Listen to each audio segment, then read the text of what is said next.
भारत से बाहर कट्टर इस्लामिक देश यूनाइटेड अरब एमिरेट में यूएई में एक भव्य हिंदू मंदिर बनने जा रहा है।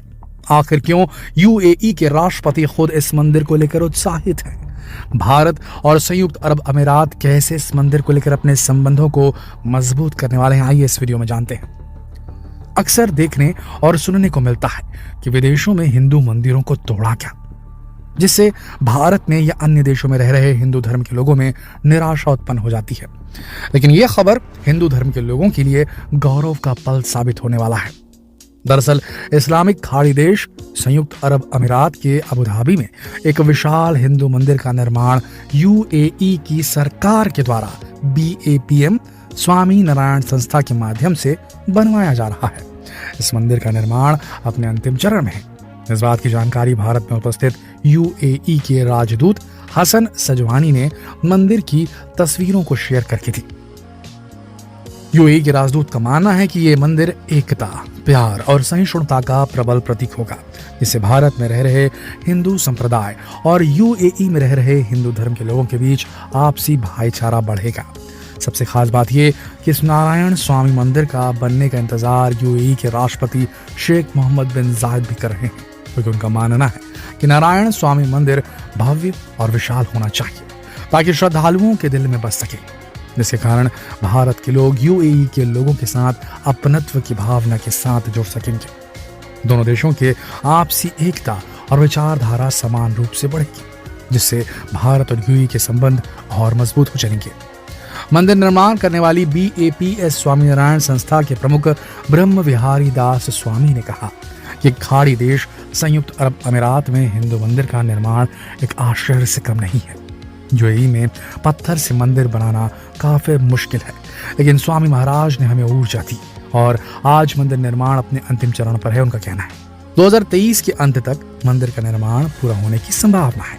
हिंदू धर्म से संबंधित लोगों को गर्व महसूस करना चाहिए कि उनका धर्म धीरे धीरे अन्य देशों में अपना वर्चस्व कायम कर रहा है। इस्लामिक देशों में विशाल हिंदू मंदिर का निर्माण इस बात का गवाह है। अगस्त 2015 में जब भारतीय प्रधानमंत्री श्री नरेंद्र मोदी अपनी पहली यूएई यात्रा पर गए थे, तो समय शेख मोहम्मद क्राउन प्रिंस थे। उसी समय यूएई की सरकार ने शुरुआत में 13.5 एकड़ 13.5 एकड़ जमीन मंदिर के लिए गिफ्ट की थी। साल 2018 में जब दूसरी बार मोदी जी अपनी यूएई की यात्रा पर गए, तो उसी समय मंदिर निर्माण की वास्तविक रूपरेखा तैयार की गई। साथ ही वहां के राष्ट्रपति शेख मोहम्मद बिन जायद अल नाहयान ने मंदिर निर्माण के लिए 13.5 एकड़ जमीन और बढ़ा दिया। अब पूरा मंदिर 27 एकड़ में बन रहा है। यूएई के नारायण स्वामी मंदिर की विशेषताएं। यह मंदिर यूएई के दुबई और अबू धाबी शेख जायद हाईवे के पास अबू मुरेख में स्थित होगा। इसका निर्माण हिंदू संस्कृति और उसकी वास्तुकला को ध्यान में रखते हुए किया जा रहा है। भारत और यूएई के शिल्पकारों के द्वारा इस भव्य मंदिर का निर्माण किया जा रहा है। मंदिर का निर्माण राजस्थान के गुलाबी पत्थरों से किया जाएगा, जो लगभग 1000 साल पुराने होंगे। इस मंदिर में बच्चों के खेलने वाले स्थान, प्रार्थना हॉल, थीम गार्डन, फव्वारा, फूड कोर्ट इत्यादि के साथ साथ कई तरह की दुकानें भी मौजूद रहेंगी। मंदिर निर्माण संस्था के प्रमुख ब्रह्म विहारी दास स्वामी के अनुसार साल 2024 में मंदिर को आम श्रद्धालुओं के लिए खोल दिया जाएगा, लेकिन इससे पहले भी श्रद्धालु यहाँ पहुंचते रहते हैं। आपको बता दें कि यूएई में भव्य हिंदू नारायण स्वामी मंदिर बनाए जाने से भारत और यूएई के बीच सांस्कृतिक और धार्मिक एकजुटता आएगी। दोनों देशों के नागरिक आपसी भाईचारा और भावनात्मक एकता को मजबूत कर पाएंगे। संयुक्त राष्ट्र अमीरात में रहने वाले हिंदू धर्म के लोग अपने धर्म का प्रसार और स्वतंत्रता के साथ सांस्कृतिक मूल्यों को सहेज सकेंगे। भारत में रहने वाले हिंदू धर्म के लोग भी यूएई को सम्मान भरी नजरों से देखेंगे, जिससे दोनों देशों के बीच आर्थिक समरसता जरूर आएगी। कुल मिलाकर देखा जाए तो यूएई में इस प्रकार से मंदिर का बनना एक बेहतरीन बात है। अब आने वाले दिनों में जिस प्रकार से हम देख रहे हैं कि वेस्टर्न कंट्रीज ने एक सौतेला सा व्यवहार किया है हिंदुओं के साथ में। हम ये नहीं कह रहे कि वेस्टर्न कंट्रीज में हिंदुओं के साथ बेहद गलत हो रहा है, लेकिन कुछ एक ग्रुप्स ऐसे हैं जहां खबरें आती हैं हिंदुओं के ऊपर आवार होने की, हिंदुओं के ऊपर रेसिस्ट कमेंट पास करने की, हिंदुओं के ऊपर हिंसा होने की। ये भी बताया जाता है कि कुछ मंदिरों को भी नुकसान पहुंचाया जाता है। तो कभी एक तरफ से वेस्टर्न एक्सट्रीमिज्म के द्वारा ऐसा कई बार सामने आया है। ऐसी स्थिति में अरब देश में इस प्रकार की पहल ये दिखाती है कि अब वेस्टर्न से ज्यादा अरब देश वाले भारत के महत्व को समझ रहे हैं और उन्हें अपने समान मंच पर रखने को तैयार हो चले हैं। एक बढ़िया खबर है हिंदू धर्म के लिए, सनातन धर्म के लिए और खुद भारत में रहने वाले लोगों के लिए। दोस्तों, हमारे NRIs जो रहते हैं, नॉन रेसिडेंशियल इंडियंस, दूसरे देशों में जाकर बसते हैं, उनके पास एक बहुत बड़ी समस्या रहती है। उनके पास ऐसा कोई इंस्टीट्यूट नहीं रहता, ऐसा कोई इंस्टीट्यूशन नहीं होता, ऐसा कोई प्लेस नहीं होता, पब्लिक प्लेस, जहां जा करके सारे भारतवासी एक जगह इकट्ठा हो सके, सारे हिंदू एक जगह इकट्ठा हो सके। ऐसी स्थिति में वो अपने घरों में ही मंदिर बनाते हैं और जहां अलग अलग बिखरे बिखरे जो हमारे देश के हिंदुस्तानी बसे हैं वो एक दूसरे से ले देकर संपर्क कर पाते हैं। लेकिन एक मंदिर का बनना, वो भी एक बाहर देश में, 7 समंदर पार, वहां पर वहां के लोगों को, वहां के हिंदुओं को एक जगह पे आने का मौका देता है। वहां से उनकी कम्युनिटी से स्ट्रांग होगी, उनका आपस में परस्पर कांटेक्ट बनेगा और ये सबसे बढ़िया बात होगी।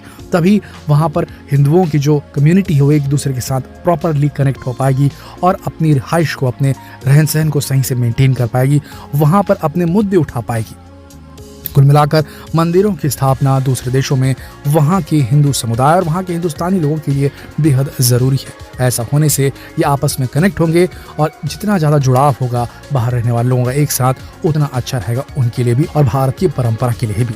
सबसे बड़ी बात दोस्तों, मंदिर का होना एक अलग किस्म का, एक आपको बताएं कि जो एक दिनचर्या में एक शामिल होना, मंदिर का दर्शन बेहद बेहतरीन होता है। पर जो NRIs होते हैं उन्हें ये चीज़ हासिल नहीं है। एक तो वहाँ का वर्कलोड भी ज़्यादा होता है, दूसरा वहाँ पर इस प्रकार का कोई इंस्टीट्यूशन नहीं होने की वजह से वहाँ पर जो हिंदू धर्म के लोग, सनातन धर्म को मानने वाले लोग होते हैं, उनके बच्चे जो न्यू बॉर्न होते हैं वो अपनी परंपरा से पूरी तरीके से कट जाते हैं। कुछ परिवार हैं जो अपनी परंपरा को साथ में लेकर चल पाते हैं, अपनी परंपराओं को सहेजने में और आने वाली पीढ़ियों तक पहुँचाने में कामयाब भी रहे हैं, दूसरे देशों में रहते हुए भी।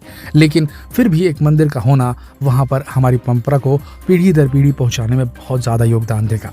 और हम तो यही कामना करेंगे कि हर देश के हर शहर में जहाँ हो सके, संभव हो सके, मंदिर होना चाहिए, ताकि वहाँ पर जहाँ पर हिंदू आबादी वहाँ तो होना ही चाहिए, ताकि ये सब आकर एक जगह अपनी परंपराओं को याद कर सके, सनातन धर्म को याद कर सके, प्राचीन भारत की परंपराओं को आत्मसात कर सके और अपनी पीढ़ियों तक ये संदेश पहुँचा सके। इस पर आपका क्या कहना है? आपको कैसा फील हुआ UAE में इस मंदिर की बात को सुनते हुए? और आपके मन में अब गोरों की अपेक्षा खाड़ी देश के प्रति किस प्रकार का एक क्या इमेज बन रही है आपके दिमाग में? ये नीचे अपने विचार कमेंट सेक्शन में जरूर लिखें और जितना हो सके इस वीडियो को शेयर करें ताकि देश और दुनिया में जितने भी भारतीय रहते हैं उन तक ये खबर पहुंच सके। कल फिर मिलते हैं एक और दिलचस्प वीडियो में, तब तक के लिए आप सबका इस वीडियो के अंत तक बने रहने के लिए दिल से धन्यवाद।